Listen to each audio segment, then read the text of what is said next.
Hello friends, welcome back to my YouTube channel. Friends, आज के इस क्लास में हम लोग आरआरसी ग्रुप डी एग्जाम 2025 के लिए आज के सेशन में हम लोग क्लास नंबर 1 को कवर करेंगे। जैसा कि हम लोग सबसे पहले प्रीवियस ईयर क्वेश्चन पेपर को कवर करेंगे, जो आपके प्लेटफॉर्म सीरीज का आपका लॉन्च किया गया है 2018 और आपके 2022 का क्वेश्चन पेपर। तो सबसे पहले हम लोग 2018 सहित हम लोग 2022 को कवर करेंगे। उसके बाद हम लोग जो है जितने भी आपके ओवरऑल रेलवे के एग्जाम में पूछा गया है, जैसे आपका करेंटली अभी आपका टेक्नीशियन पेपर कंडक्ट हुआ है या फिर आपका एएलपी कंडक्ट हुआ है, ग्रेड 3 के अंतर्गत आपका टेक्नीशियन पेपर हुआ है, तो इन सारी चीज़ों में जितने भी आपके प्रश्न आपके पूछे गए हैं साइंस का, क्योंकि साइंस का काफ़ी ज़्यादा इस पर आपका रोल रहा है, तो जितनी भी करेंटली साइंस पूछा गया है इन सभी को भी हम लोग कवर करेंगे। तो किसी भी एग्जाम को क्रैक करने के लिए सबसे पहले तो आपको प्रीवियस ईयर आपको देखना है, जिससे कि आपको एक एग्जाम पैटर्न आपको समझ में आए कि क्वेश्चन किस तरह से आपके पूछे जाते हैं आपके एग्जाम में, ताकि आपको एक बेस्ट आपको स्ट्रेटेजी का पता चले, तभी आप बेहतर इसमें इंप्रूवमेंट आप कर सकते हो। तो आइए क्लास को कंटिन्यू करते हैं। इसका प्लेलिस्ट आपको बना दिया गया है, वीडियो का डिस्क्रिप्शन बॉक्स में टेलीग्राम का लिंक डाला गया है, टेलीग्राम भी ज्वाइन कर लेना ताकि आप पीडीएफ इसका प्रॉपर तरीका से प्राप्त कर सको। और ये आपका क्लास नंबर 1 आपका है, जिसका प्लेलिस्ट आपको बना दिया गया है, तो आप सिस्टमेटिक तरीका से सभी क्लास को लगाना। तो आइए दोस्तों क्लास को कंटिन्यू करते हैं। और देखिए 2018 से लेकर के 2022 तक क्वेश्चन पेपर का कवर करते करते लगभग आपका साइंस में आपका स्कोर काफ़ी ज़्यादा हो जाएगा। और हम लोग साथ ही साथ जीके और करंट को भी कवर करते चलेंगे, क्योंकि जीके का भी आपका 20 क्वेश्चन आपका पूछा जाएगा। तो जो टोटल आपका 45% क्वेश्चन होता है या 45 क्वेश्चन, ये आपका दोस्तों आपका साइंस और आपका जीके का होता है। तो आप सभी लोगों को अच्छे तरीका से लगाना है। तो देखिए आज का पहला क्वेश्चन आपके सामने आ चुका है। पहला क्वेश्चन है, जब तक किसी पिंड पर असंतुलित बल लागू किया जाता है तब तक इसकी डैश में निरंतर परिवर्तन होते रहता है। तो देखिए दोस्तों हमारा करेक्ट आंसर हो जाएगा चाल में, ऑप्शन नंबर आपका सी करेक्ट हो जाएगा। अगला है, उस व्यक्ति को चुने जो एक समान समूह से संबंधित ना हो। देखिए अल्बर्ट आइंस्टीन दिया गया है, जो एक आपका वैज्ञानिक था। थॉमस अल्वा एडिसन की बात करेंगे, एक वैज्ञानिक था। अलेक्जेंडर ग्राहम बेल की बात करें, एक वैज्ञानिक था। जबकि विराट कोहली एक आपका क्रिकेटर है। तो ऑप्शन आपका सी करेक्ट हो जाएगा, जो इन सभी में आपका डिफरेंट दिया गया है। तो इस प्रकार के क्वेश्चन पहले आपके पूछे जाते थे रीजनिंग में, लेकिन अब देखिए ट्रेंड आपका बदल गया है, तो इस प्रकार के क्वेश्चन आपके पूछे जा रहे हैं। ठीक है, चलिए अगला क्वेश्चन देखिए नेक्स्ट पूछा जा रहा है कि जब कोई वस्तु वृत्तीय पथ पर गति करता है तो घूर्णन करती हुई वस्तु पर केंद्र की ओर लगने वाला बल क्या कहलाता है। दोस्तों ये जो आपका शिफ्ट आपका कंडक्ट हुआ था, ये आपको मैं आपको डेट बता दे रहा हूँ इसका। ये जो आपका शिफ्ट आपका कंडक्ट हुआ था, ये आपका शिफ्ट कंडक्ट हुआ था 17/9/2018 को। 17/9/2018 को ये पेपर आपका कंडक्ट हुआ था। और 2018 से लेकर के आपको 22 तक लगाना है कंप्लीटली आपको पेपर, जो करंटली भी आपका कवर किया गया है। ठीक है, तो चलिए देखिए यहाँ पर आपका जो राइट आंसर हो जाएगा।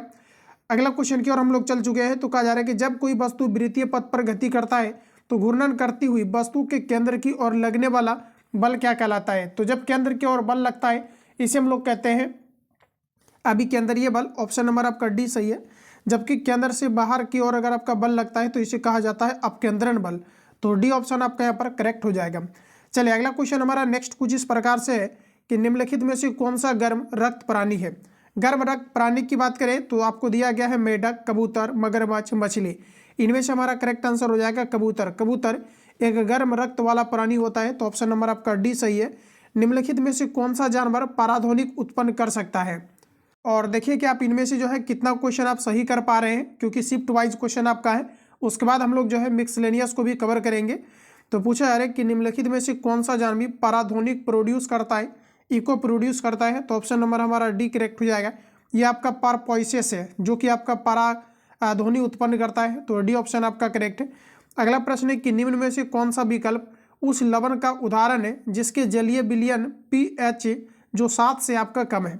तो देखिए पीएच जो है मान का सोरेनसन नामक एक वैज्ञानिक है, जिन्होंने कि पीएच स्केल को डेवलप किया। इसमें 0 से लेकर के 7 और पुनः आपका 14 तक होता है। तो 7 से अधिक होगा तो ये क्षारीय प्रकृति को इंडिकेट करेगा, और 7 से कम होगा तो ये आपके अम्लीय प्रकृति को बताएगा। जब ये अम्लता की ओर बढ़ेगा तो ये आपके H+ आयन की सांद्रता में वृद्धि करेगा, और 7 से अधिक होगा क्षारीय की ओर, OH- आयन की सांद्रता में वृद्धि करेगा। और अगर आपका एग्जैक्ट अगर 7 हो जाएगा तो ये आपका कहलाता है उदासीन। तो देखिए प्रश्न है कि किसका जो है जलीय विलयन यानी पीएच जो है ये आपका 7 से कम है। तो ऑप्शन हमारा ए करेक्ट हो जाएगा। ये दोस्तों आपके होते हैं अमोनियम क्लोराइड। ठीक है, अगर आपको पूछा जाता है अमोनियम क्लोराइड का पीएच मान कितना होता है, तो ध्यान में रखना ये आपका 5.35 होता है, जिसे हम लोग अमोनियम क्लोराइड कहते हैं। फॉर्मूला की अगर बात करेंगे तो ये आपका NH4 आपका Cl होता है, जिसे अमोनियम क्लोराइड कहा जाता है। अगला प्रश्न हमारा नेक्स्ट का जा रहा है कि कितने जल के अणु वॉशिंग सोडा के एक अणु में उपस्थित होते हैं। वॉशिंग सोडा का फॉर्मूला होता है Na2CO3 इंटू आपका 10H2O, जिसे हम लोग वॉशिंग सोडा कहते हैं। तो दोस्तों इसमें आपका जल का 10 अणु परमाणु आपके मौजूद होता है, तो वाला ऑप्शन आपका करेक्ट है। तो देखिए आप अस्थिर से जो है अच्छे तरीका से अगर आप सारे क्वेश्चंस पेपर को आप लगाते हैं तो बिल्कुल आपका पूरी तरीका से चीज़ें आपके कवर हो जाएंगे और आप बिल्कुल मैक्सिमम क्वेश्चन को आप बना भी पाएंगे। और फाइनली आपको सभी सब्जेक्ट को आपको बैलेंस करके ही आपको चलना है। अगला प्रश्न है कि निम्नलिखित में से कौन से तत्व का रासायनिक प्रतीक लैटिन भाषा से लिया गया है। लैटिन की दोस्तों अगर बात करें तो ऑप्शन हमारा ए करेक्ट हो जाएगा, आयरन, जो कि आपका फेरो नामक शब्द से आपका लिया गया है, या फिर इसे हम लोग फेरम भी कहते हैं। ऑप्शन आपका ए करेक्ट हो जाएगा। इसकी परमाणु क्रमांक कितना है आपका आयरन का, तो ये आपका 20 आपका 6 होता है, जिसे कि दोस्तों अगर बात करें तो डी ब्लॉक के अंतर्गत 8वें वर्ग के अंतर्गत इसे आपका रखा गया है। देखिए जो आयरन है इसे आपका डी ब्लॉक के अंतर्गत रखा गया है और ये 8वें आवर्त के अंतर्गत आता है। ऑप्शन नंबर अगर आपने ए दिया है तो बिल्कुल आपका करेक्ट है। जो लोहा का एस्क होता है ये आपका हेमेटाइट, मैग्नेटाइट, लिमोनाइट, सिडेराइट होता है, जिसे कि जो है लोहा का निष्कर्षण आपका किया जाता है। आयरन जो आपका होता है इसका सिंबल आपका होता है Fe। तो इतने पॉइंट दोस्तों आपको यहाँ पर ध्यान में रखनी है। अगला क्वेश्चन है कि निषेचन अंडा युग्मज डैश में प्रत्यारोपित हो जाता है। तो आपका सही आंसर हो जाएगा गर्भाशय में, बी करेक्ट है। निम्नलिखित में से किस अभिक्रिया में ऑक्सीजन हवा में मुक्त होती है। ऑप्शन नंबर बी करेक्ट है, प्रकाश संश्लेषण अभिक्रिया के दौरान जब कार्बन डाइऑक्साइड और आपका इसमें आपका H2O और जो है आपका रिएक्ट करता है तो ये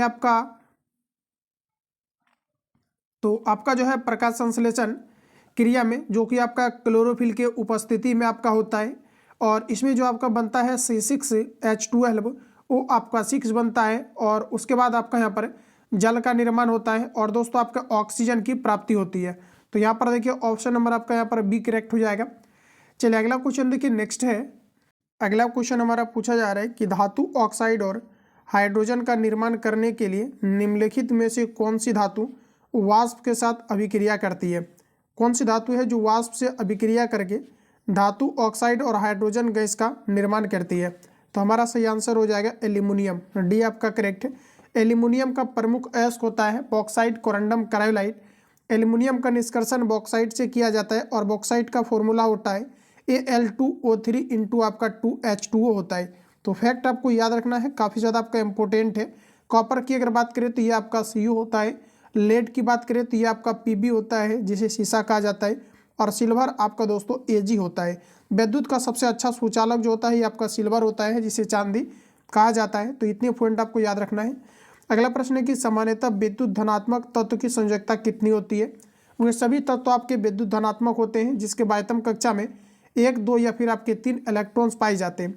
अगर 4 अगर आता है तो ये आपका उपधातु के अंतर्गत आता है, जबकि 4 के अलावा 5, 6 या 7 या फिर आपके 8 आता है तो ये अधातु के अंतर्गत आता है। तो यहाँ पर देखिए 1, 2 ये आपके 3 इलेक्ट्रॉन्स होगा तो ये आपका विद्युत धनात्मक होगा। तो सी ऑप्शन आपका सही है।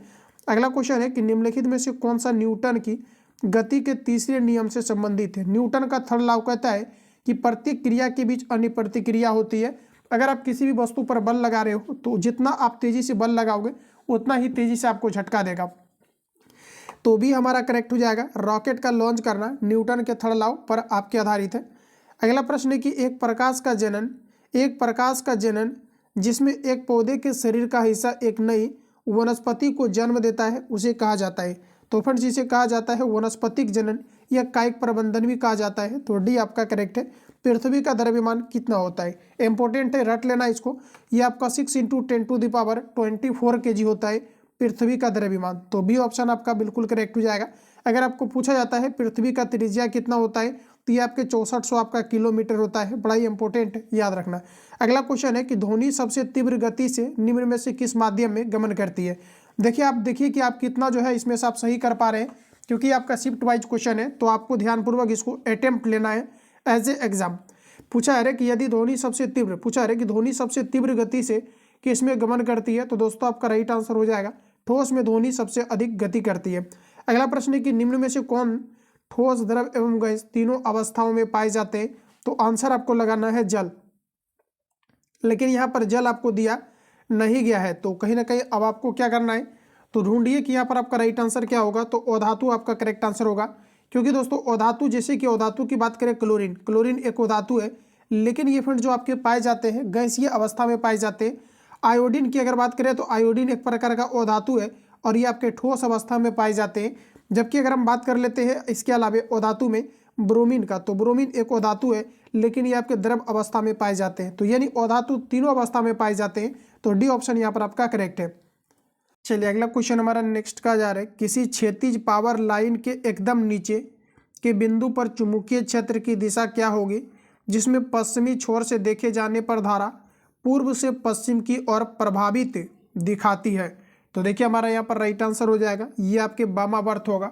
ऑप्शन नंबर आपका बी करेक्ट हो जाएगा। ध्यान में रखना है ये किस प्रकार का होगा, तो ये आपके वामावर्त होगा। ऑप्शन आपका बी करेक्ट है।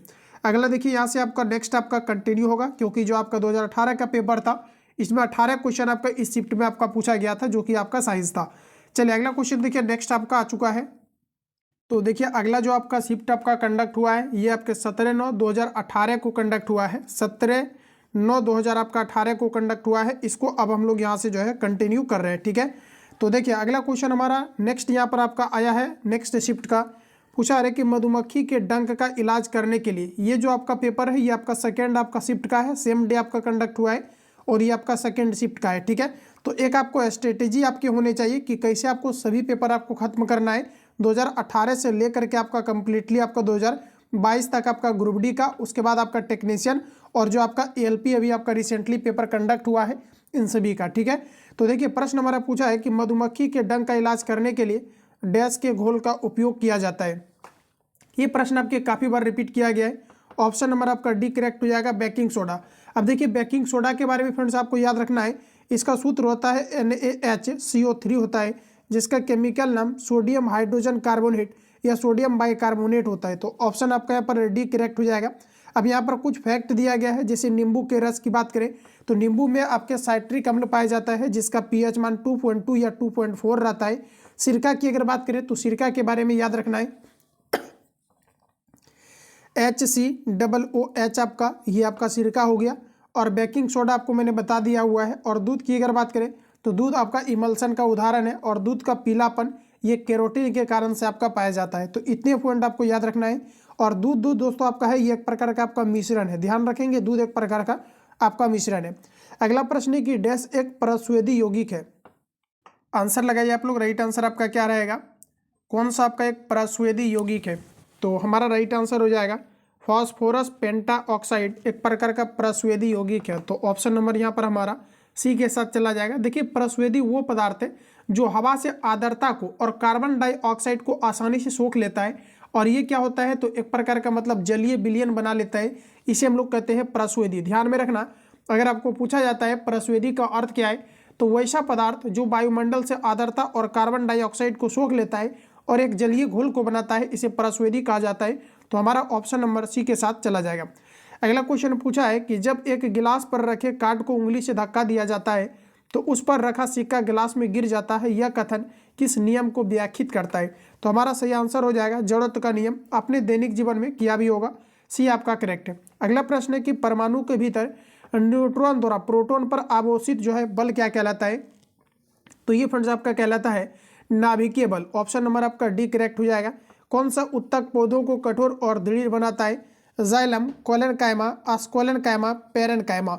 तो देखिए हमारा करेक्ट आंसर हो जाएगा आस्कोलेनकाइमा।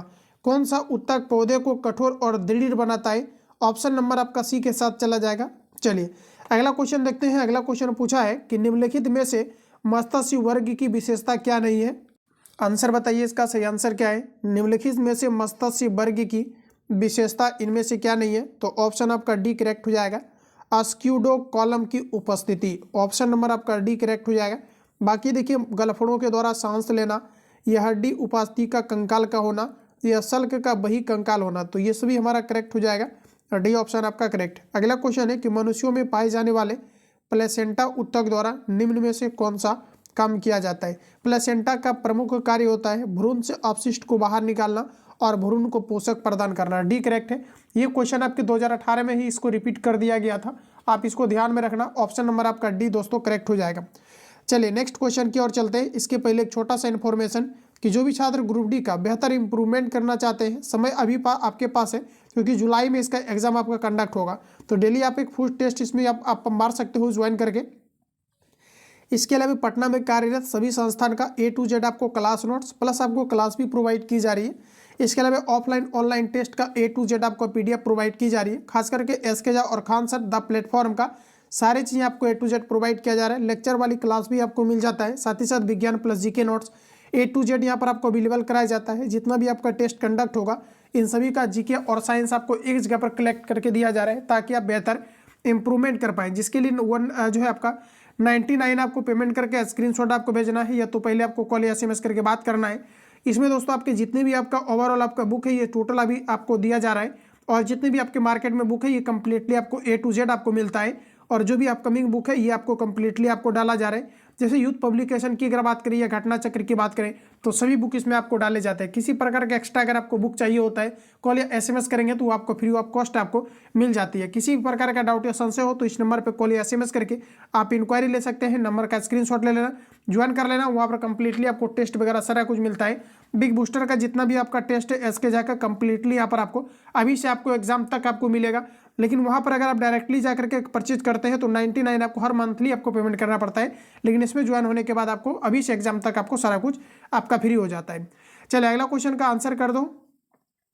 अगला प्रश्न पूछा है कि रक्त में शर्करा के स्तर में वृद्धि का पता किसकी कोशिकाओं द्वारा चलता है? तो दोस्तों हमारा राइट आंसर हो जाएगा अग्नाशय द्वारा। अग्नाशय हमारे बॉडी का दूसरी सबसे बड़ी ग्रंथि होती है, जो कि दोस्तों आपके जो है आपका किसका, तो ये आपका शर्करा का जो है स्राव करता है। ठीक है, तो यहाँ पर देखिए ऑप्शन नंबर आपका डी जो है आपका करेक्ट हो जाएगा। गुर्दा देखिए क्या करता है, तो ये आपका जो है ब्लड को फिल्ट्रेट करता है। पित्ताशय क्या करता है, तो पित्ताशय में पित्त होता है जिसका pH मान 7.4 होता है, और ये भोजन की पाचन की क्रियाविधि को तेज करता है। यकृत हमारे बॉडी का सबसे बड़ी ग्रंथि होती है, जो कि दोस्तों विटामिन A का नेचुरली स्राव करती है। तो ये सभी पॉइंट आपको यहाँ पर याद रखनी है। अगला क्वेश्चन है कि जर्मेनियम, ऑर्सेनियम, ऑर्सेनिक, सेलेनियम और ब्रोमीन के परमाणुओं में डैश कक्षाएं होती है? तो हमारा राइट आंसर हो जाएगा ऑप्शन नंबर डी, 4 कक्षाएं होती है। अगला क्वेश्चन है कि धातुओं की विद्युत प्रतिरोधकता का सही क्रम क्या है? सबसे अधिक जो विद्युत प्रतिरोधकता होता है ये आपके मरकरी का, फिर आपका निकेल, और फिर आपका WC टंगस्टन। उसके बाद सबसे कम प्रतिरोधकता की बात करें तो ये आपका Ag का होता है। अब देखिए आप इसमें तर्क के अकॉर्डिंग भी लगा सकते हो, क्योंकि जो आपके सबसे अच्छा विद्युत का चालक होता है ये आपका चांदी होता है। तो ऑप्शन नंबर हमारा वैसे भी सी के साथ चला जाएगा, इतना आपको सेंस लगाना है। अगला क्वेश्चन है कि चंद्रमा पर किसी वस्तु का भार पृथ्वी पर उस वस्तु के भार का डैश होता है? तो चंद्रमा पर किसी व्यक्ति का भार पृथ्वी के भार का 1/6 आपका 6 गुना हो जाता है। ऑप्शन नंबर आपका ए करेक्ट है। नेक्स्ट क्वेश्चन दोस्तों हमारा पूछा है कि उस लवण का उदाहरण निम्न में से कौन सा है जिसके जलीय विलयन का मान pH जो है ये आपका 7 से कम है? तो 7 से कम उसी का जलीय विलयन है, यानी कि ऑप्शन नंबर आपका एक करेक्ट हो जाएगा, अमोनियम क्लोराइड। देखिए क्वेश्चन आपका रिपीट कर गया है, ये आपका जो है फर्स्ट शिफ्ट में भी आया था और सेकंड शिफ्ट में भी आपका आया था। तो जो नए छात्र हैं मैं उसको यही रिकमेंड करूंगा कि प्रीवियस ईयर को अच्छे तरीके से लगा लेना, और इससे रिलेटेड आप जितनी भी आपका टेस्ट है ये कंप्लीटली आपको लगाना। 45 क्वेश्चन करके टेस्ट भी हम लोग शुरुआत कर रहे हैं, जिसमें कि आपको डेली टेस्ट लगाना है और देखना है कि 45 में से आप, यानी कि जो आपका GS का कंप्लीटली आपका पेपर है इसमें आप कितना एक्यूरेसी आप मेंटेन कर रहे हैं। चलिए अगला क्वेश्चन देखते हैं। नेक्स्ट पूछा है कि लेंस बनाने के लिए निम्नलिखित में से किसका उपयोग नहीं किया जाता है? ऑप्शन डी करेक्ट हो जाएगा, मिट्टी का प्रयोग नहीं किया जाता है। धातुओं के किस गुण के कारण उसके पत्तल यानी कि पत्थर बनाने में आसानी होती है? तो ये देखिए आपका कहलाता है औघात वर्धनता। ऑप्शन नंबर हमारा डी करेक्ट हो जाएगा, औघात वर्धनता। क्लियर है? धातु विद्युत का त्याग करता है क्योंकि ये जो है इलेक्ट्रॉन मुक्त करता है। ऑप्शन आपका डी करेक्ट हो जाएगा। चलिए नेक्स्ट क्वेश्चन हमारा पूछा है कि कॉन्स्टेंटन डैश को मिश्रित करके बनाया जाता है? कॉन्स्टेंटन जो होता है इसमें कॉपर और निकिल को मिला करके बनाया जाता है। ठीक है, कॉपर और आपका निकिल को मिला करके कॉन्स्टेंटन बनाई जाती है, जिसमें कॉपर का जो परसेंटेज मात्रा होता है 50 आपका 5% होता है, और निकिल का आपका जो है 40 आपका 5% आपकी पाई जाती है। तो जब कॉपर और निकिल को मिलाया जाता है तो कॉन्स्टेंटन बनता है। ऑप्शन नंबर हमारा यहाँ पर सी आपका करेक्ट है। नेक्स्ट क्वेश्चन है कि मछलियों के हृदय में डैश कक्ष होते हैं? मछली के हृदय में टोटल 2 कक्ष पाए जाते हैं। ऑप्शन नंबर ए करेक्ट हो जाएगा। मनुष्य में भी 2 कक्ष पाए जाते हैं, ध्यान रखना। मेढक में दोस्तों आपका 3 कक्ष पाए जाते हैं। जितने भी आपका उभय एम्फीबिया के अंतर्गत आते हैं इन सभी में आपका 3 प्रकोष्ठ पाए जाते हैं। तो ऑप्शन आपका ए सही है। अगला प्रश्न, मनुष्य में देखिए, सॉरी मैंने शायद 2 आपको बता दिया, मनुष्य में टोटल 4 प्रकोष्ठ पाए जाते हैं, ध्यान में रखना। अगला क्वेश्चन पूछा है क्या जा रहा है कि डैश से, देखिए हम लोग नेक्स्ट जो है अब सेट में एंटर कर चुके हैं। ये शिफ्ट आपका सेम डेट का है और ये जो शिफ्ट है आपका थर्ड शिफ्ट है, ठीक है। चलिए, तो इसका आंसर आप लोग जो है लगाते चलेंगे। तो दोस्तों यहाँ पर हमारा पहला क्वेश्चन देखिए पूछा जा रहा है, कहा जा रहा है कि डैश क्वार्क सेल में मौजूद एक रसायन है जो उसमें गैसों और पानी के प्रवेश को रोकता है। तो पहला का हमारा सही आंसर हो जाएगा, इसे हम लोग सुबेरिन कहते हैं। अगला है कि बेकिंग पाउडर डैश और डैश का मिश्रण है। बेकिंग पाउडर किसका मिश्रण है? तो बेकिंग पाउडर जो है ये किसका किसका है? तो सोडियम हाइड्रोजन कार्बोनेट और टार्ट्रिक अम्ल का होता है। बी ऑप्शन आपका करेक्ट है, यानी कि बेकिंग सोडा जिसे हम लोग सोडियम बाइकार्बोनेट कहते हैं और इसमें टार्ट्रिक अम्ल को जब मिलाया जाता है तो ये आपका बेकिंग पाउडर बनता है। तो ऑप्शन आपका यहाँ पर बी करेक्ट हो जाएगा। अगला क्वेश्चन पूछा है कि कीटोन के साथ समाप्त होने वाली हाइड्रोकार्बन श्रृंखला के अंत में लाए जाने वाला प्रत्यय क्या है? कीटोन के अंत में, तो आपका राइट आंसर हो जाएगा ऑन। ऑप्शन नंबर यहाँ से हमारा डी करेक्ट हो जाएगा। एक आपको यहाँ पर देखिए रेसिस्टेंस दिया गया है, पूछा है दिए गए परिपथ में डैश का प्रवाह वामावर्त होता है। वामावर्त यानी लेफ्ट साइड किसका प्रभाव होगा? तो ऑप्शन आपका डी करेक्ट हो जाएगा, इलेक्ट्रॉन का। क्योंकि देखिए वामावर्त इसका प्रभाव इसलिए होगा क्योंकि फ्रेंड देखिए यहाँ से पॉजिटिव करंट आपका जा रहा होता है, तो इलेक्ट्रॉन जो होता है जस्ट आपका अपोजिट ज्ञापन करता है। तो ऑप्शन आपका यहाँ पर डी करेक्ट हो जाएगा। देखिए कई बार पूछा जाता है इलेक्ट्रॉन का चार्ज कितना होता है, तो 1.6 into 10 to the power minus आपका 19 कूलम होता है। चीज़ें याद रखना है। अगर हम मास ऑफ इलेक्ट्रॉन की बात करें, इलेक्ट्रॉन पर मास कितना होता है, तो 9.1 इंटू 10 टू दी पावर आपका जो होता है ये आपका 30 आपका 1 kg होता है, ध्यान में रखेंगे। चलिए नेक्स्ट क्वेश्चन की ओर चलते हैं। अगला प्रश्न पूछा है कि परमाणु के भीतर न्यूट्रॉन द्वारा प्रोटॉन पर आवेशित बल क्या कहलाता है? इसे नाभिकीय बल कहा जाता है। ऑप्शन नंबर सी करेक्ट है। पौधों में स्रावित होने वाला वह हार्मोन जिसके कारण उसका तना सूरज की रोशनी की ओर झुकता है या बढ़ने के लिए अग्रसर होता है, यह आपके ऑक्सीजन हार्मोन होता है। तो फर्स्ट ऑप्शन आपका करेक्ट रहेगा। अगला क्वेश्चन है कि कार्य करने की दर डैश कहलाती है। इसमें देखिए मैक्सिमम कैंडिडेट आंसर गलत करते हैं। कार्य करने की जो दर होता है दोस्तों याद रखना, इसे हम लोग कहते हैं शक्ति, जबकि कार्य करने की जो क्षमता होता है इसे हम लोग कहते हैं ऊर्जा। तो ऑप्शन नंबर आपका यहाँ पर सी करेक्ट हो जाएगा।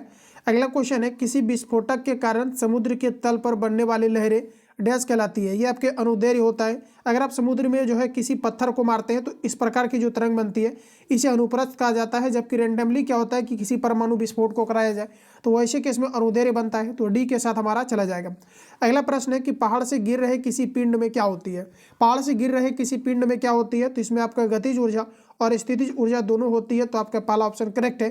कार्य शून्य होने की स्थिति में विस्थापन और लगाए गए बल के बीच जो कोण होता है ये आपका कितना है?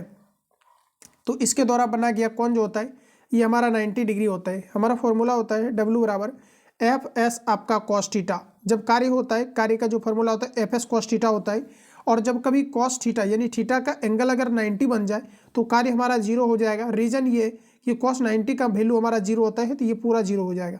तो सी ऑप्शन आपका करेक्ट है। अगला क्वेश्चन है 70 kg के भार को उठाने के लिए 9800 जूल का ऊर्जा का प्रयोग किया जाता है, तो भार को डैश की ऊंचाई तक उठाया गया है। तो फ्रेंड्स देखिए हमारा फॉर्मूला क्या हो जाएगा, तो mgh हमारा फॉर्मूला होता है, क्लियर है, mgh होता है। और ये जो होता है आपका होता है काइनेटिक सॉरी आपके potential energy Pe equal to होता है। यहाँ पर ऑलरेडी हमें दिया गया है 9800 और देखिए m का वैल्यू दिया गया यहाँ पर आपको 70 और देखिए g का वैल्यू चूंकि दिया नहीं गया है तो अप्रॉक्स आप 9.1 लेकर के चलो। हालांकि जब तक अलाउ नहीं करता है तो आपको 10 नहीं लेना है, लेकिन यहाँ पर हम लोग 10 लेकर के चलेंगे। यहाँ पर देखिए आपका mg आपका h हो जाएगा। देखिए 00 से आपका 00 कैंसिल आउट हो जाएगा। 7 से इसको अगर कैंसिल आउट करेंगे तो 7 का 7 2 7 चौके 28 यानी कि आपका चौकदे आ जाएगा। अब कन्फ्यूजन है निगेटिव लगाना है या फिर आपको पॉजिटिव लगाना है, तो बेहिचक आपको लगाना है ऑप्शन, यहाँ पर देखिए निगेटिव लगाना है या पॉजिटिव। ऑप्शन नंबर आपका यहाँ पर डी करेक्ट हो जाएगा, क्लियर है, क्योंकि कार्य आपका किया जा चुका है। ऑप्शन नंबर आपका यहाँ पर डी करेक्ट हो जाएगा क्योंकि एच जो होता है ये हमेशा आपको यहाँ पर पॉजिटिव ही लेना है, ठीक है। ऑप्शन नंबर आपका डी करेक्ट है। अगला क्वेश्चन पूछा है कि परमाणु क्रमांक 57 वाला तत्व क्या कहलाता है? तो देखिए इसे हम लोग कहते हैं एक्टिनाइट तत्व कहा जाता है। जबकि देखिए हम बात करें 57 से लेकर के आपका जो 71 तक वाला होता है इसे दोस्तों आपका एक्टिनाइट कहा जाता है। आंसर बताइए आप लोग, राइट आंसर क्या हो जाएगा? 57 वाला तत्व एक्टिनाइट नहीं कहलाता है, ये आपका लेंथेनाइट कहलाता है। 51 से लेकर के जो आपके 57 से लेकर के 71 तक होता है इसे दोस्तों आपका लेंथेनाइट कहा जाता है। ध्यान में रखना, इसे लेंथेनाइट कहा जाता है। और यहाँ पर देखिए जो आपको पूछा है कि ये किस ब्लॉक के साथ संबंध रखता है, तो हमारा करेक्ट आंसर हो जाएगा डी ब्लॉक के साथ। फर्स्ट ऑप्शन आपके करेक्ट है। अगला प्रश्न हमारा पूछा है कि अधिक अंतरकोशिकीय प्रसारण के लिए डैश कोशिकाएं बेरल रूप से संचारित होती है। तो दोस्तों हमारा यहाँ पर सही आंसर हो जाएगा पेरेन्काइमा। अगला क्वेश्चन है कि तत्व डैश का परमाणु सबसे बड़ा और डैश का परमाणु सबसे छोटा होता है। सबसे बड़ा परमाणु की बात करें तो ये आपका हो जाएगा Fr, और He जो होता है ये सबसे छोटा परमाणु होता है। तो ऑप्शन नंबर हमारा डी के साथ चला जाएगा। क्लियर है? ठीक है, तो ध्यान में रखना कि जो आपका फ्रेंसियम होता है इसका जो परमाणु आकार होता है बड़ा होता है जो है रिस्पेक्ट टू आपका हीलियम के। तो डी ऑप्शन आपका करेक्ट है।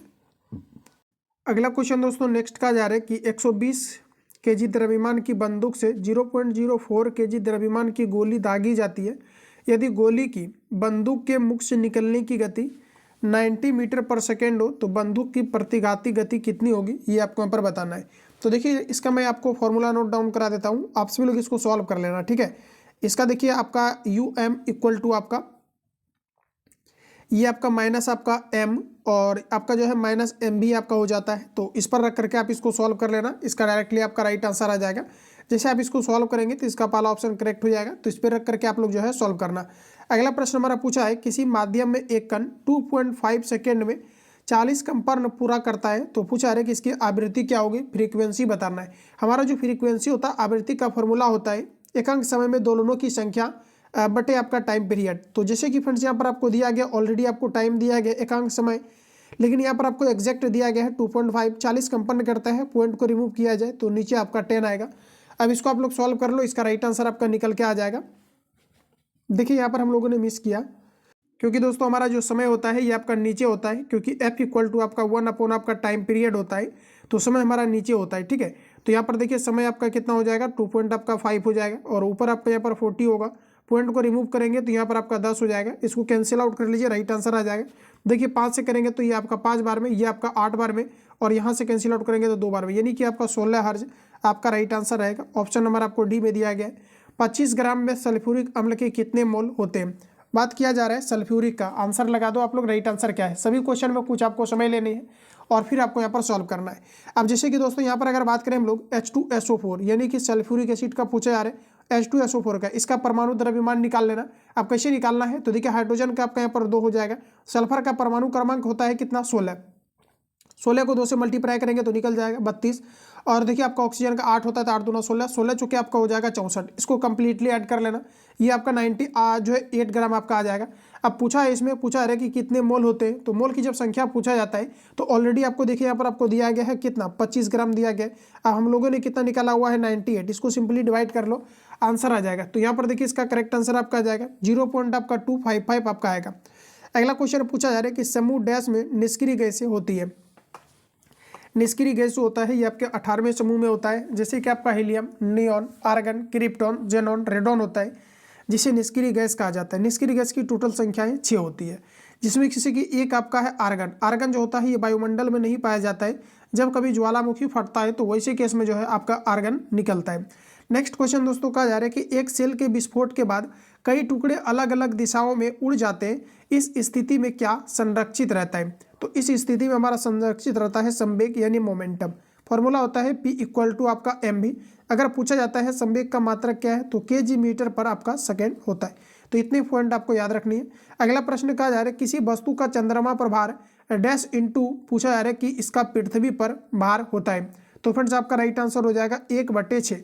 अगला क्वेश्चन है 556 गोल हरे और सिकुड़े बीजों के हाइब्रिड क्रॉस में डैश पूछा जा रहा है कि डैश से बीज गोल और आपका पीले होते हैं। इसका आंसर लगाइए, करेक्ट आंसर आपका क्या है। तो ये देखिए आपका एक थियोरटिकल आपका चीज़ें है। यहाँ पर आपका राइट आंसर जो आएगा 300 आपका 15 आएगा। नर जनन कोशिकाओं का उत्पादन डैश में होता है। नर जनन कोशिकाओं का उत्पाद होता है ब्रीशन में, बी करेक्ट है। ऑक्सीजन के सापेक्ष क्लोरीन की संयोजकता कितनी होती है, तो आपका राइट आंसर हो जाएगा ऑप्शन नंबर आपका बी, ये आपका 7 होता है। क्योंकि दोस्तों आपका जो फॉर्मूला होता है ये आपका Cl2 आपका O आपका जो है 7 होता है। कितना होता है, O आपका 7 होता है, क्योंकि ये आपस में इंटरचेंज होता है। इस चीज़ों को आप यहाँ पर समझ लीजिए कि जो आपके क्लोरीन होता है, क्लोरीन का परमाणु क्रमांक आपका 17 होता है, जिसको कि हम लोग 2, 8 और 7 लिखते हैं। जबकि हाइड्रोजन का ऑक्सीजन का आपका 8 होता है, जिसको कि हम लोग 2 और जो है इसे हम लोग 6 लिखते हैं। तो और 2 और 6 हो जाएगा, तो ये आपका क्या करेगा, तो 2 इलेक्ट्रॉन किसी से एक्सेप्ट करेगा, तो ये जो आपका बनाता है O2 आपका बनाता है, और ये दोस्तों आपका क्या हो जाता है, Cl आपका 7 होता है। ये आपस में इंटरचेंज होता है। तो देखिए आपका Cl आपका यहाँ पर हो जाएगा 2 और O आपका 7 हो जाएगा। तो यहाँ पर आपका राइट आंसर ऑप्शन नंबर आपका बी करेक्ट हो जाएगा। अगला प्रश्न पूछा गया है, कहा जा रहा है कि नीचे दी गई किस परमाणु संख्या वाले तत्व के रासायनिक गुण मैग्नीशियम के समान होते हैं। चलिए आंसर बताइए, सही आंसर क्या है। तो ऑप्शन नंबर आपका सी करेक्ट हो जाएगा। नीचे दी गई किसी परमाणु संख्या वाले तत्व के रासायनिक गुण मैग्नीशियम के समान है, तो ऑप्शन आपका सी नहीं होगा। मैग्नीशियम के समान आपका पूछा गया है, तो मैग्नीशियम का परमाणु क्रमांक 12 होता है। ये आपका 2, 8 और आपका 2, तो बाह्यतम कक्षा में 2 इलेक्ट्रॉन्स होने चाहिए। ऑप्शन नंबर आपका सी करेक्ट हो जाएगा। जैसे कि आपका 4 है, तो इसका कॉन्फ़िगरेशन लिखेंगे तो बाह्यतम कक्षा में 2 इलेक्ट्रॉन्स आएगा। तो बाह्यतम कक्षा में उपस्थित इलेक्ट्रॉन की संख्या ही ये डिसाइड करता है किसका गुण किसके समान है। तो ऑप्शन नंबर हमारा सी के साथ चला जाएगा। तो फाइनली दोस्तों मैंने जो है ये आपका जो पेपर कंडक्ट हुआ था 17/9/2018 को, 17/9/2018 को, ये मैंने आपको यहाँ पर 3 शिफ्ट आपको कंप्लीटली आपको जो है आपको कवर करा दिया हुआ है। ठीक है, बाकी किसी प्रकार का डाउट या संशय हो तो कमेंट बॉक्स में अपना फीडबैक दे सकते हो। मिलेंगे नेक्स्ट क्लास में। जो लोग चैनल पर पहली बार विजिट किया है, चैनल को सब्सक्राइब करके बेल आइकन को प्रेस कर लेना, ताकि आने वाली क्लास का नोटिफिकेशन आपको टाइम टू टाइम मिले। जो लोग हमारे पेड ग्रुप के साथ नहीं ऐड है, इस नंबर पर कॉल या SMS करके आप इंक्वायरी ले सकते हैं, जिसमें कि कंप्लीटली आपको सारे कोर्सेस आपको प्रोवाइड की जा रही है। मिलता है नेक्स्ट सेशन में, तब तक के लिए जय हिंद, बेस्ट ऑफ लक।